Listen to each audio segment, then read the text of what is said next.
Hello, good evening, and welcome to the sports here on Prime with me, Oreko Ampofo. We start off from some Ghana Premier League news, where with just about 18 days to go to the return of the league, and Vice Chairman of the Premier League Management Committee, Jesse Agyapong, he has stated that his committee would be working extremely hard to make sure that the local game becomes more attractive.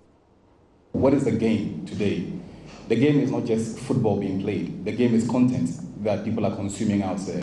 So the relationship between the media, the relationship between sponsors, the relationship between the league itself must be holistic in nature. So part of the new things that we'll be doing going forward is to treat the league as a product that must be sold. And if it's sold appropriately, the interest of every stakeholder will be quite clear. So one of the big things you would see for this year is our approach to the general promotion of the league. It will change completely. And the committee here is committed to ensuring that it happens. So it would happen, and we will ensure that it happens. We still stay with some Ghanaian news, where CEO of Aduana Stars, Albert Comey, he wants the club administrators to sensitize the rules of the game. There are times that some of their performances have not been good, admittedly. But it is we, the administrators, that normally makes them to do that, to be honest. And if indeed we want to depart from the past, then we, the administrators, also have to look within and reform ourselves and to make our game what it is. It does not take only one person to do whatever we don't want to happen. And for that matter, we need to be very, very serious with our own decisions that we are taking, if indeed we want the game to get to a certain level. Definitely, it is going to be difficult, but I think that measures have to be taken to make sure that those who are culpable, are found to be culpable, are dealt with decisively. For me, that is key. Well, from the Ghana Premier League news, let's now talk about some squash news, where Adam Yao of the Tesano Squash Club was crowned over the weekend the winner of the 2019 Movie House National Squash Championship in Kumasi. He defined a stiff position from over 50 squashers assembled at the 4 Garrison Officers Mesh Squash Club to win the final match in 3 straight sets against Maroon Yusuf of Obuasi Squash Club. Adam Yao of the Tesano Squash Club was over the weekend crowned winner of the 2019 Movie House National Squash Championship in Kumasi. Adam defied the stiff opposition from the over 50 squashers who assembled at the 4 Garrison Officers Men's Squash Club to win the final match in 3 sets against Maroon Yusuf from the Obuasi Squash Club. Adam had earlier displayed some top quality play from the preliminary stages to the semi-finals stage of the competition, where he encountered 2-time champion Dipson Dodu. Dodu could not stand the amazing stamina and drop shots from the younger Adam, who was in total control for a larger part of the game. Maroon Yusuf, popularly known as Opele, who made it to the final with ease, however failed to live up to expectation in the final game, losing to Adam by 3 straight sets in the final match in less than an hour.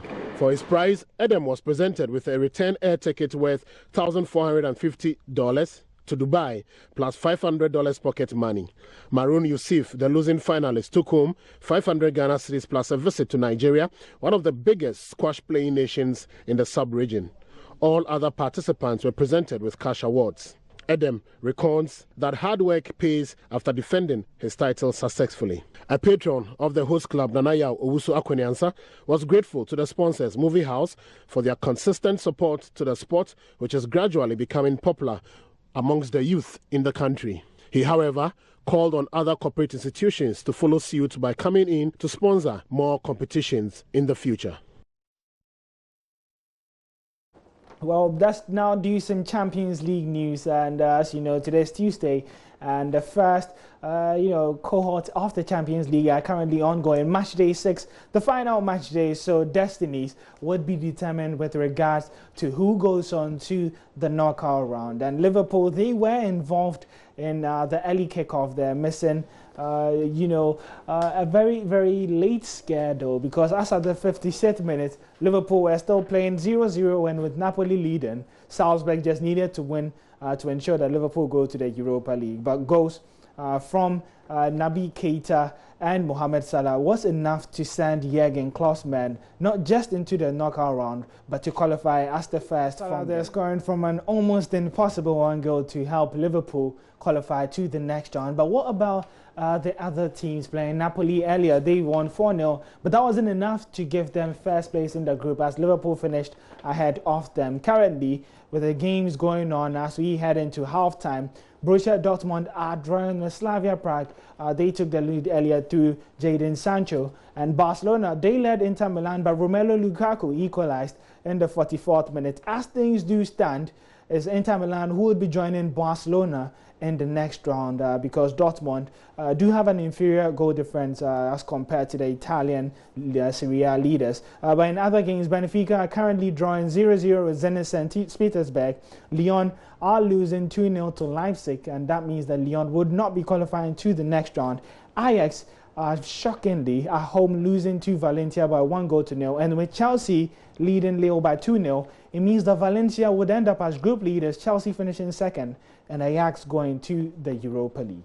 Well, that wraps it up for the sports here on Prime. My name is Oreku Ampofu, and do have a good evening.